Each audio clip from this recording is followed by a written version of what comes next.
Okay, let's see if we're live.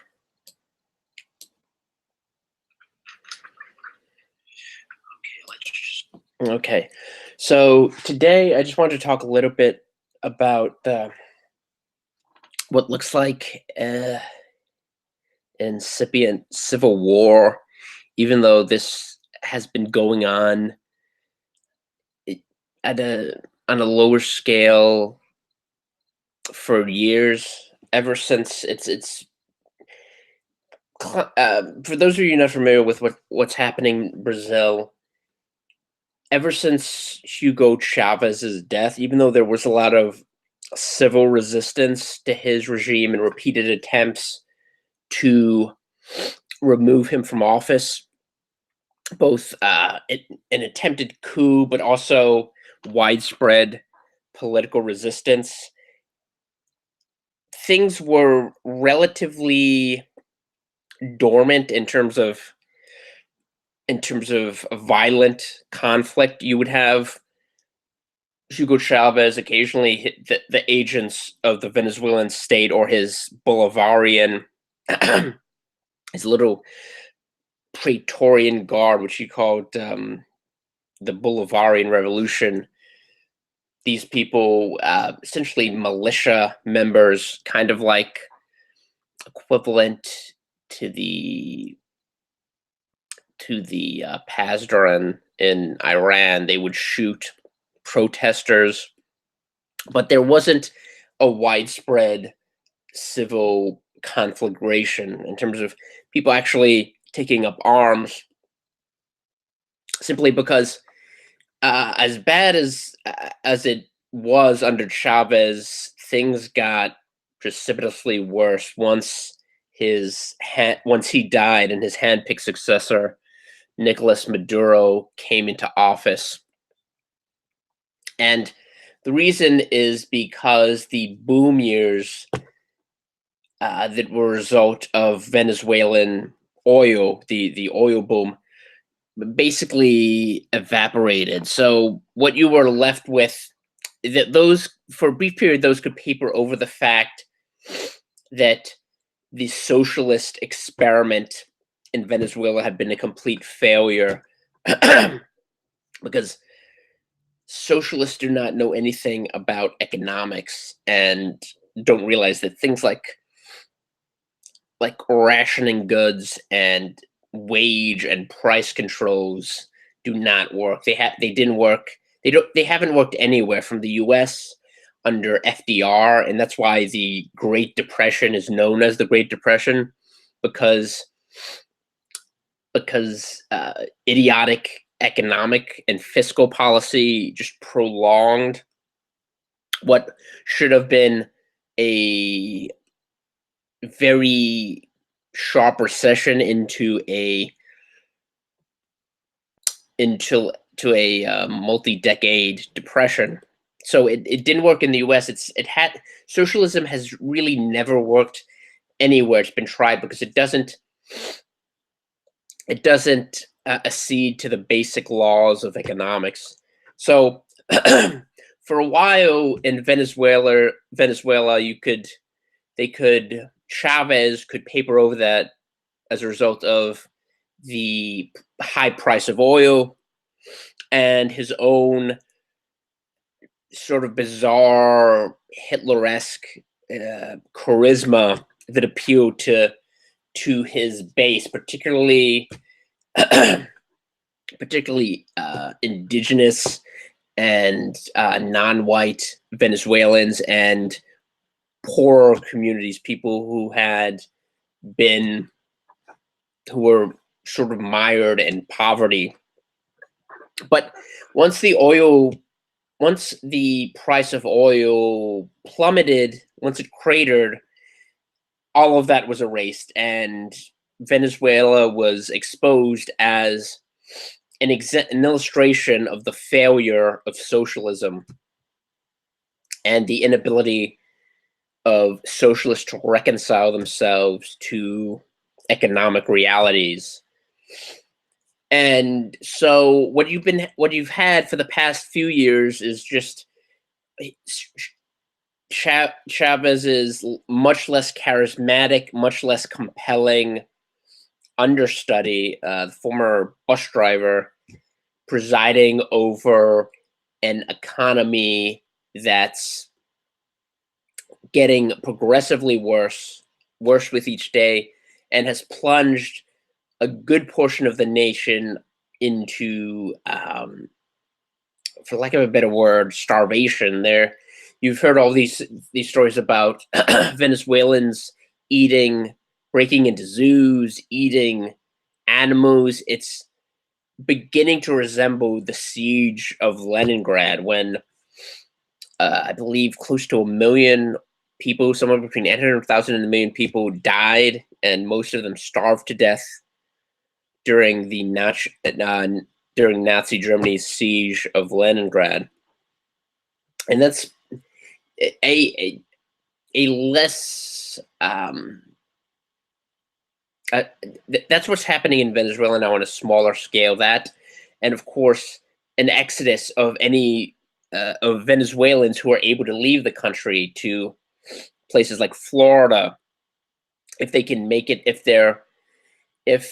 they have enough resources to make it to the U.S. Most just go to Colombia, and there are hundreds of thousands of refugees there, and in Panama, throughout Central America. Basically, socialism has created a gigantic Venezuelan diaspora. So that's basically, to bring you up to date. This has finally caused opponents of the of Chavismo, opponents of Nicolas Maduro, to finally take up arms. Leopoldo Lopez, who's the figurehead of this resistance, was just released, and the the acknowledged president by Juan Guaido is also at the head of this, rhetorically at least, and it's occasioned a lot of bad reactions. One of them being the idea that the U.S. needs to get involved militarily, and this was something hinted at again by John Bolton and Rick Scott as well. For those of you who watched Tucker Carlson last night, you saw his interview with Mario Diaz-Balart, and he brought this up. The new senator, Rick Scott, is pushing for military intervention. And this is a fundamentally bad idea, as much as getting rid of Maduro would alleviate a lot of these problems,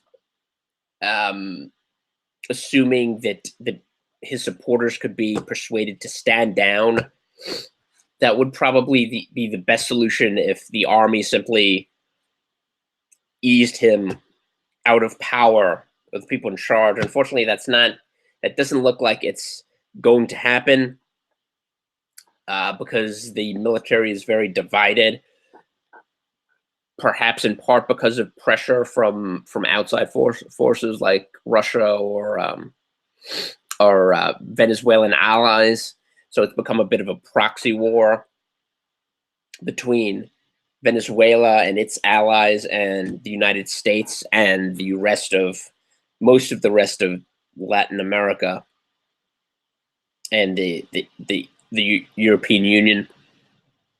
But the idea of getting ourselves involved militarily is such a bad idea, just based on everything that's happened over the past 2 decades, and based on the history of the United States in Latin America. I don't think, even if the end goal seemingly is desirable, getting rid of the socialist despot that's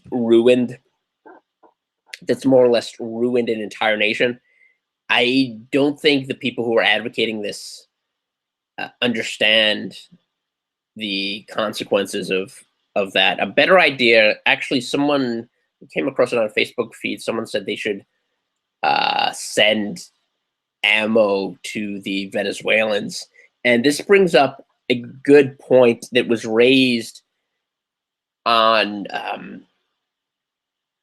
in an article published on Mises.org by a writer who brought up the fact that Venezuela, like almost all Latin American countries, it, it has draconian gun control laws, and this has been the case since the 1930s. Like most other countries around the time of global depression, when a lot of socialist populist leaders were being installed or coming to power or being elected to power, the Venezuelan government basically made gun ownership, with a few exceptions, shotguns, and it's mentioned in this piece. I think shotguns, and one other exception, but basically made any sort of ownership of quote unquote military weapons forbidden, and made the possession of a handgun almost impossible for an ordinary citizen, just like it is in Mexico. I think there are two state registered gun dealers there, and it's almost impossible for an ordinary person who's not connected to a cartel or is not involved in criminal activity or is not politically connected to obtain a personal firearm.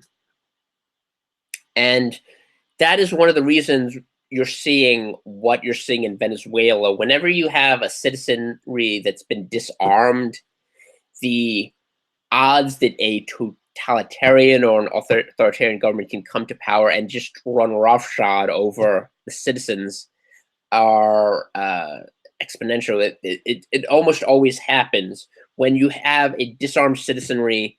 You basically have no rights, and you can see that now in places like New Zealand and Australia, where the right to firearms, the vestigial right to firearms, is being eliminated, and all of the other attendant rights are being washed away within no time at all. These people will have no state acknowledged rights, and that's what's happening in Venezuela right now. You're seeing the result of a very long process to strip people of their rights to defend themselves and to defend their property. And this also gets to a broader issue.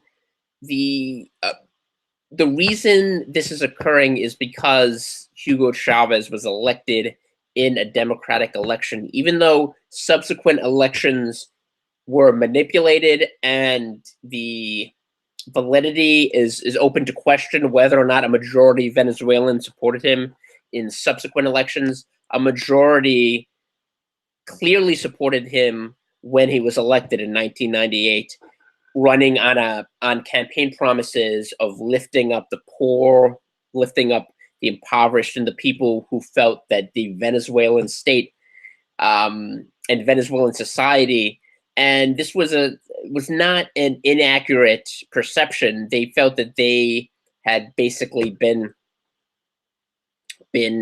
ignored and run roughshod over. So they elected a popular despot. And this is an illustration of why democracy writ large is a very bad idea, even though people like to bandy about terms of democracy and democratic governments. Venezuela is an illustration of why democracy in its purest form is a terrible idea, because it doesn't, once you place democracy conceptually ahead of things like natural rights and individual rights, which are the only rights, in my opinion, that exist, once that happens, your country is on, as F.A. Hayek wrote, it's on the road to serfdom.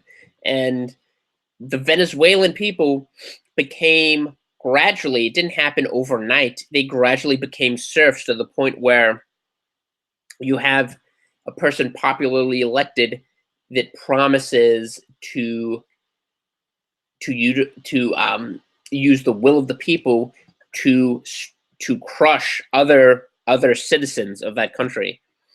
And the fact that Hugo Chavez was elected democratically does not justify his actions or the actions of his successor. And I think people need to understand that election was not that much different from the attempted coup that Chavez pursued several years prior to that. In the early 90s, he tried to militarily overthrow the government.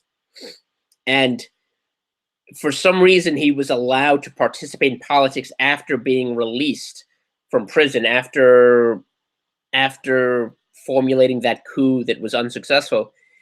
And the military coup is not that much different than being elected in a quote unquote democratic election, in the sense that it's not it neither acknowledges the innate right of dissent, and that dissent includes not participating in a government. A lot of people like to say a social contract, and libertarians rightly lampoon this idea because you're being bound by a contract that you did not sign and that you did not consent to.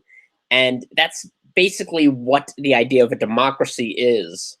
And I think a lot of people are resistant to this idea, but they have to acknowledge, whether it's by a democratic election or by taking a gun and trying to seize power, you're essentially saying that someone else's liberty or someone else's right is determined by either a junta or the collective will of the people. The end result is the same. And unfortunately, that's a point that I think is being missed in this debate over Venezuela and what's happening right now.